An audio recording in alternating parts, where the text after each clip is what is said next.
Bueno, muy buenos días para todos y, por supuesto, debo agradecer al comité organizador por su amable invitación a esta conferencia. El tema que voy a tratar en los próximos 20-25 minutos es acerca de lo que es poliautoinmunidad. Ustedes saben que las enfermedades autoinmunes no vienen solas y se acompañan de una alta comorbilidad. Enfermedad cardiovascular, en el caso del lupus, la doctora Petri nos ha ilustrado magistralmente, pero en prácticamente todas las enfermedades autoinmunes existe un riesgo elevado de artritis reumatoide, tanto en lupus, artritis reumatoide y otras enfermedades autoinmunes. Riesgo alto de infección por el uso de inmunosupresores y eventualmente por la misma enfermedad autoinmune, enfermedades digestivas, osteoporosis, por supuesto, por inmovilización, por el uso de esteroides, depresión, un tema de sumo interés en nuestros pacientes, que muchas veces dejamos pasar de largo. Cáncer es otro de los aspectos que nos debe interesar como comorbilidad de las enfermedades autoinmunes. Y, no menos importante, el hecho de que un paciente con una enfermedad autoinmune pueda tener otra, que es lo que hemos llamado poliautoinmunidad, es decir, la coocurrencia o coexistencia de varias enfermedades autoinmunes en un mismo paciente. Este término de poliautoinmunidad ha sido referido desde hace mucho tiempo en la literatura y se conoce también como enfermedad asociada, que no distingue específicamente lo que queremos hacer ver, o enfermedad secundaria. El caso más conocido es el del síndrome de Sjögren, al que llaman muchas veces síndrome de Sjögren secundario a otra enfermedad. Nosotros preferimos llamar poliautoinmunidad en ese caso, o enfermedad coexistente. Cuando existen 3 o más enfermedades autoinmunes en un mismo paciente, este síndrome es conocido como el síndrome autoinmune múltiple, que fue muy bien descrito en Francia en los años 80. Habiendo hecho la definición de lo que es poliautoinmunidad, mi charla se va a versar en mostrarles a ustedes evidencia acerca de la prevalencia e importancia de la poliautoinmunidad en algunas enfermedades autoinmunes, en particular haciendo énfasis en síndrome de Sjögren y en lupus eritematoso sistémico. Vamos a hablar un poco de lo que es el síndrome autoinmune múltiple, dado que es un fenotipo extremo que desde el punto de vista relación fenotipo-genotipo nos parece muy interesante su estudio. Vamos a ver cuáles son los factores que influyen sobre el riesgo de que un paciente haga 2 o 3 enfermedades autoinmunes. Y finalmente vamos a tratar de responder la pregunta de si tener una segunda enfermedad autoinmune es un factor de riesgo para la principal enfermedad autoinmune que un paciente pueda presentar. En el caso del síndrome de Sjögren, nosotros evaluamos nuestra cohorte y buscamos la presencia de todas estas enfermedades autoinmunes de manera rigurosa en nuestros pacientes. Buscamos en 410 pacientes quienes tenían poliautoinmunidad y encontramos que 134 de 410, cerca de una tercera parte, tenía otra enfermedad autoinmune y, como era de esperarse, la duración de la enfermedad de aquellos que tenían poliautoinmunidad pues era mayor de quienes solo tenían síndrome de Sjögren. Ustedes ven aquí que el 24.6% tenía una segunda enfermedad autoinmune y cerca del 9% tenía 2 o más enfermedades autoinmunes, es decir, síndrome autoinmune múltiple. Estas son las enfermedades autoinmunes más frecuentemente encontradas en pacientes con síndrome de Sjögren. La primera de ellas, el hipotiroidismo autoinmune. La segunda, artritis reumatoide. La tercera, lupus eritematoso sistémico. El síndrome antifosfolipídico aparece como la cuarta y un número importante de otras enfermedades aparecen en menor grado. Estas son las frecuencias de los síndromes autoinmunes múltiples que nosotros observamos en nuestra cohorte. La asociación síndrome de Sjögren, enfermedad autoinmune y lupus eritematoso sistémico fue la más frecuente, seguida por síndrome de Sjögren, enfermedad autoinmune y artritis reumatoide.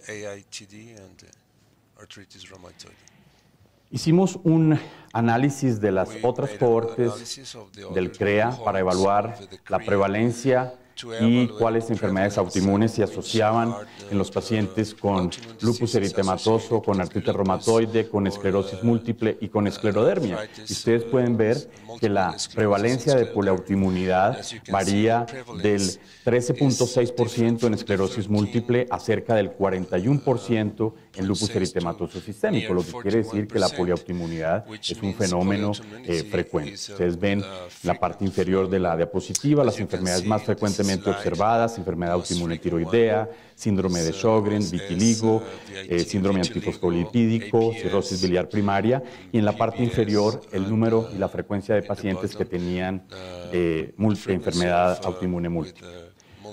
Otros autores y otros grupos se han interesado en el mismo fenómeno, y es así como, en colaboración con el grupo canadiense de esclerodermia, nosotros reportamos hace unos años atrás cómo la prevalencia de poliautoinmunidad en esclerosis múltiple es cercana al 40%. El doctor Geschwin, en su cohorte de cirrosis biliar primaria, reportó una prevalencia de poliautoinmunidad en el 32%. En vitiligo, la poliautoinmunidad ha sido descrita en cerca del 30% de los pacientes, en miastenia gravis 13%, en enfermedades autoinmunes tiroideas la prevalencia varía de un estudio a otro, pero en este que traigo a colación fue del 14%. Luego, la poliautoinmunidad es un fenómeno constante y frecuente en las enfermedades autoinmunes.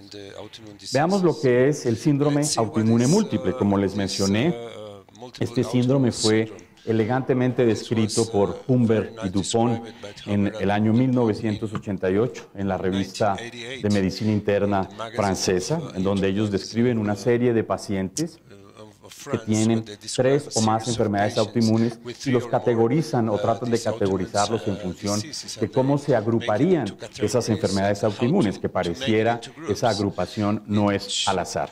Ustedes ven en el extremo derecho un pedigrí de una de nuestras familias, en donde efectivamente en un probando tenemos una paciente que tiene lupus, síndrome antifosfolipídico y síndrome de Sjögren. Es un típico síndrome autoinmune múltiple. Lo interesante de esta familia es que una de las hermanas de esta probando tiene también síndrome de Sjögren y tiene enfermedad autoinmune tiroidea, es decir, una enfermedad autoinmune distinta a la de la probando. En este caso, a esta familia la llamamos una familia con autoinmunidad familiar, que distingue el término de enfermedad autoinmune familiar, que no es otra cosa que la misma enfermedad autoinmune en la familia. Llamo la atención sobre esta doble definición porque es importante tenerla en cuenta cuando hablemos de los factores de riesgo de poliautoinmunidad. Nosotros tuvimos la oportunidad de realizar un estudio colaborativo en donde participaron amigos queridos como Roger Levy, el doctor José Gómez Puerta, mientras estaba en Barcelona, con Ricard Cervera, amigos de Porto, amigos de Bogotá, y logramos juntar 84 pacientes muy bien caracterizados con 3 o más enfermedades autoinmunes. Y en un primer análisis comparativo con pacientes que proporcionalmente tenían una sola enfermedad autoinmune, la diferencia que más nos llamó la atención fue el hecho de la autoinmunidad familiar, que como ustedes pueden ver en la parte inferior de la diapositiva, fue mucho mayor en el 54% de los casos comparados con el 20% de aquellos que solo tenían una enfermedad autoinmune. Y este es un dato importante porque en la mayoría de los análisis multivariados que hemos hecho para evaluar los factores de riesgo de poliautoinmunidad, la autoinmunidad familiar siempre aparece como uno de los principales factores asociados. Y ese es un punto importante para tener en cuenta. El otro factor importante, que no es de sorprenderse, es el género femenino. Esta es la secuencia en nuestros pacientes de cómo aparecieron las enfermedades autoinmunes. Ustedes pueden darse cuenta que la primera en nuestra cohorte fue lupus eritematoso, seguido por enfermedad autoinmune tiroidea y síndrome de Sjögren. En promedio, Unos 5 años después aparece una segunda enfermedad autoinmune, en este caso enfermedad autoinmune tiroidea, seguida de síndrome de Sjögren y lupus eritematoso sistémico. Y unos años después, aproximadamente 6 años después, aparece una tercera, cuya la más relevante fue síndrome de Sjögren, seguida de enfermedad autoinmune tiroidea y posteriormente lupus eritematoso sistémico. ¿Cómo se agrupan esas enfermedades entre sí? Este es el resultado de un análisis cladístico en donde podemos observar 3 conglomerados, principalmente 3 clústeres en rojo, en verde y en azul. Un cuarto que fue un número pequeño de pacientes pediátricos en donde estaba caracterizado por enfermedad celíaca. Sin embargo, si volvemos a los 3 principales, ustedes pueden notar que cada uno de ellos es, dijéramos, liderado por una enfermedad en particular. El rojo, lupus eritematoso, el verde, síndrome de Sjögren, y el azul, enfermedad autoinmune tiroidea. Por esa razón se nos ha ocurrido llamar a estas 3 enfermedades desde el punto de vista de la poliautoinmunidad, las chaperonas de la autoinmunidad, queriendo decir que cuando un paciente tiene lupus, tiene síndrome de Sjögren o enfermedad autoinmune tiroidea, es muy probable que tenga en el transcurso de esa enfermedad la aparición de una segunda enfermedad autoinmune. De manera interesante quisimos ver si había lo que se conoce como agregación de autoinmunidad en estos pacientes y en sus familias. Hicimos un análisis comparativo y observamos cómo existe una agregación importante de enfermedad autoinmune tiroidea, de lupus eritematoso y de todas las enfermedades autoinmunes cuando las tomamos juntos, con un lambda superior a 1. En diabetes no lo pudimos evaluar porque el denominador pues era 0, lo que nos conduce a la infinito. Lo que quiere decir esto es que en los pacientes con poliautoinmunidad existe desde el punto de vista de agregación familiar la agregación de autoinmunidad como rasgo, otras enfermedades autoinmunes. Este es un análisis que hicimos utilizando un barrido genómico con microsatélites. Fuimos uno de los últimos beneficiarios de Marshfield, que nos concedió una beca para estudiar a estas familias y pudimos observar cómo habían algunos loci asociados de manera significativa con el síndrome autoinmune múltiple. Cuando hicimos el análisis de la literatura y posteriormente replicación de algunos genes, ustedes pueden darse cuenta que en estos loci hay genes que han sido descritos asociados a múltiples enfermedades autoinmunes, como por ejemplo el brazo corto del cromosoma 16 en la posición 16p12.1. Hay genes que se asocian a lupus y artritis reumatoide, y que uno decir en 18q21.26, en donde está el gen CD226 que codifica para una integrina, cuyo polimorfismo ha sido asociado de manera significativa en diversas cohortes con enfermedad autoinmune tiroidea, diabetes, artritis reumatoide, lupus eritematoso, esclerodermia, esclerosis múltiple, y aún en una cohorte pequeña de pacientes que tenían síndrome autoinmune múltiple.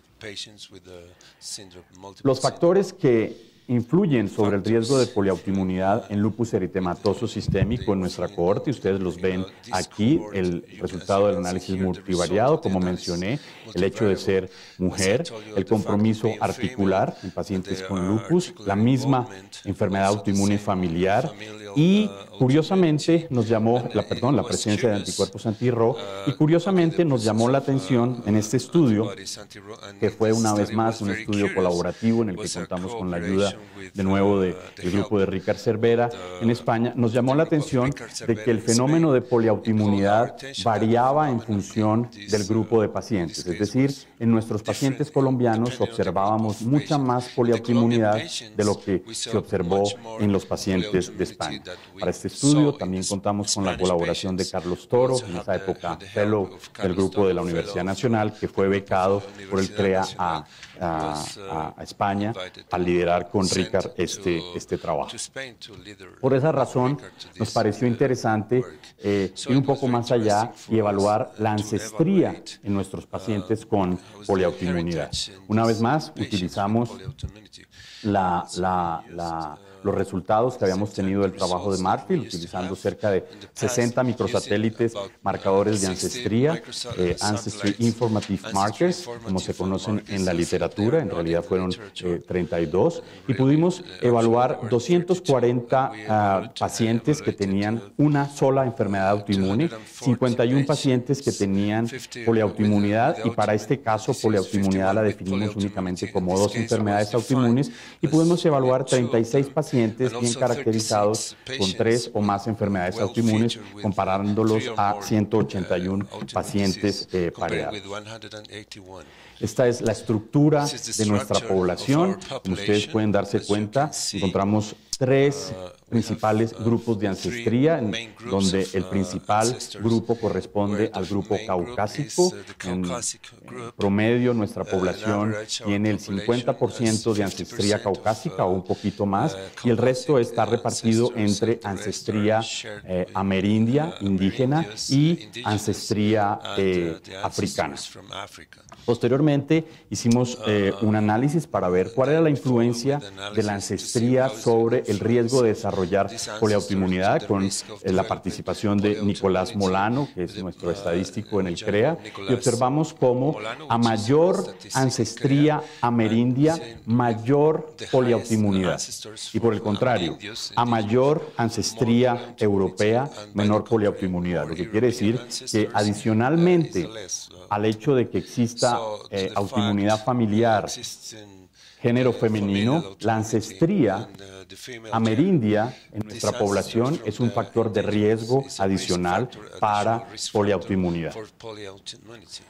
Para responder la última pregunta de esta charla, que corresponde a si en un paciente existen 2 o más enfermedades autoinmunes, la enfermedad autoinmune principal es más severa o no, buscamos la literatura al respecto y existen resultados que no son unánimes. En el caso de ver si existiera mayor severidad, hay reportes que muestran cómo los pacientes que tienen lupus, que es la asociación entre lupus eritematoso y artritis reumatoide, la artritis reumatoide sería una enfermedad mucho más severa. Igualmente, este resultado lo hemos corroborado recientemente en nuestra cohorte. Los pacientes que tendrían artritis reumatoide y síndrome de Sjögren tendrían una mayor incidencia de cáncer, en este caso linfoma no Hodgkin. Igualmente, los pacientes que tienen miastenia gravis y enfermedad autoinmune tiroidea tendrían una menor tasa de remisión de la miastenia gravis. En el caso de la diabetes autoinmune y enfermedad celíaca, la presencia de enfermedad celíaca en pacientes con diabetes haría que la enfermedad diabética fuera más severa. Y finalmente, los pacientes que tienen vasculitis en lupus eritematoso tienden a tener una enfermedad mucho más activa. Pero igualmente existen reportes que muestran que la enfermedad podría ser menos severa. Es el caso de los pacientes que tienen miastenia gravis y enfermedad autoinmune tiroidea, lo que es controversial con respecto al anterior resultado que mostré. Lo mismo en aquellos pacientes que tienen esclerodermia y enfermedad autoinmune tiroidea. La esclerodermia sería eventualmente menos severa, de acuerdo al grupo francés de AWAC. Y en el caso del síndrome de Sjögren o enfermedad autoinmune tiroidea, pareciera que la presencia de estas dos entidades no influiría significativamente sobre el desenlace en los pacientes con lupus eritematoso sistémico, en particular sobre la nefritis. Luego, es un tema que todavía necesita más estudio para tener conclusiones definitivas. ¿Cuál es la importancia eventual de estudiar la poliautoinmunidad? Pues bien, nosotros consideramos que la poliautoinmunidad y en particular este fenotipo extremo de síndrome autoinmune múltiple es la mejor evidencia para demostrar que estas enfermedades tienen mecanismos comunes y comparten mecanismos comunes, lo que hace años atrás nos permitió construir una hipótesis de trabajo que muchos de ustedes conocen, que se llama la tautología autoinmune, que quiere decir que estas enfermedades pueden ser parecidas unas a otras. Y esa tautología autoinmune está apoyada en 10 argumentos. El primero es la predominancia femenina. Todas estas enfermedades afectan más a las mujeres que a los hombres y esa predominancia sigue un patrón particular que no es otro que a mayor edad de aparición de la enfermedad autoinmune y mayor prevalencia, más predominancia femenina. La primera enfermedad autoinmune en aparecer es la diabetes autoinmune, donde los niños y las niñas son afectados de manera similar. La última enfermedad autoinmune en aparecer es el síndrome de Sjögren, y ustedes saben que esta enfermedad es prácticamente exclusiva de las mujeres. No obstante, los hombres pueden estar afectados, pero la relación mujer-hombre en síndrome de Sjögren es alrededor de 25 mujeres por un hombre. En segundo lugar, las enfermedades autoinmunes y sobre todo las enfermedades autoinmunes sistémicas comparten muchos fenotipos, subfenotipos en particular. Entiéndase artritis, fotosensibilidad, fenómeno de Raynaud, fenotipos clínicos que son compartidos por muchas enfermedades. Pero no solamente fenotipos clínicos, la presencia de autoanticuerpos, como por ejemplo el factor reumatoide, los anticuerpos antinucleares, los anticuerpos anti-Ro, por ejemplo, son compartidos entre muchas enfermedades.